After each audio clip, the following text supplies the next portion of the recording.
మహబూబాబాద్ జిల్లా కురవి మండలం తాట్య తాండాలో గర్భిణీ స్త్రీలకు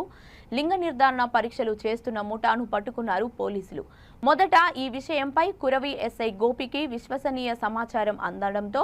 జిల్లా ఎస్పీ ఆదేశాల మేరకు సిబ్బందితో పాటు డాక్టర్ బి కళావతిబాయ్, డిఎం మరియు హెచ్ఓ, స్థానిక పిహెచ్సి వైద్యురాలు డాక్టర్ బి శ్రవంతిల సహకారంతో ముఠాపై దాడి నిర్వహించారు. ముఠాలో 4 సభ్యులను, స్కానింగ్ మిషన్, 4 సెల్ ఫోన్లను, ఒక కారును పోలీసులు స్వాధీనం చేసుకోగా మరో 2 ఆర్ఎంపీ డాక్టర్లు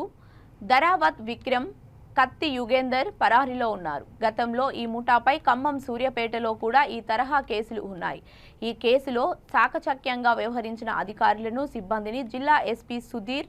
రామ్నాథ్ కేకేఎన్ ఐపీఎస్ అభినందించారు. కురవి మండలం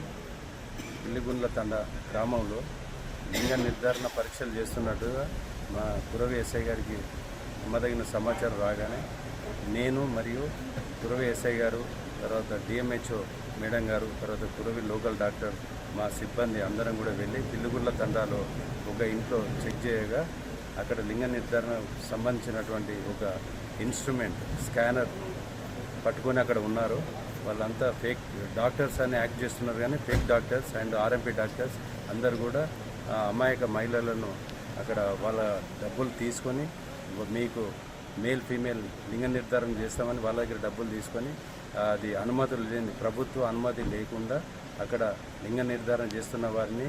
నిన్న సాయంత్రం వారిని అందరినీ అరెస్ట్ చేసి పోలీస్ స్టేషన్ తీసుకొచ్చి ఈరోజు గౌరవనీయులైన మేజిస్ట్రేట్ గారి ముందు హాజరుపరచడం జరుగుతుంది. కురవి మండలం ఇల్లిగుండ్ల తండ గ్రామంలో లింగ నిర్ధారణ పరీక్షలు చేస్తున్నట్టుగా మా కురవి ఎస్ఐ గారికి నమ్మదగిన సమాచారం రాగానే నేను మరియు కురవి ఎస్ఐ గారు, తర్వాత డిఎంహెచ్ఓ మేడం గారు, తర్వాత కురవి లోకల్ డాక్టర్, మా సిబ్బంది అందరం కూడా వెళ్ళి పిల్లిగుండ్ల తండాలో ఒక ఇంట్లో చెక్ చేయగా అక్కడ లింగ నిర్ధారణ సంబంధించినటువంటి ఒక ఇన్స్ట్రుమెంట్ స్కానర్ పట్టుకొని అక్కడ ఉన్నారు. వాళ్ళంతా ఫేక్ డాక్టర్స్ అని యాక్ట్ చేస్తున్నారు, కానీ fake doctors and RMP doctors అందరు కూడా అమాయక మహిళలను అక్కడ వాళ్ళ డబ్బులు తీసుకొని మీకు మేల్ ఫీమేల్ లింగ నిర్ధారణ చేస్తామని వాళ్ళ దగ్గర డబ్బులు తీసుకొని అది అనుమతులు లేని, ప్రభుత్వ అనుమతి లేకుండా అక్కడ లింగ నిర్ధారణ చేస్తున్న వారిని నిన్న సాయంత్రం వారిని అందరినీ అరెస్ట్ చేసి పోలీస్ స్టేషన్ తీసుకొచ్చి ఈరోజు గౌరవనీయులైన మేజిస్ట్రేట్ గారి ముందు హాజరుపరచడం జరుగుతుంది.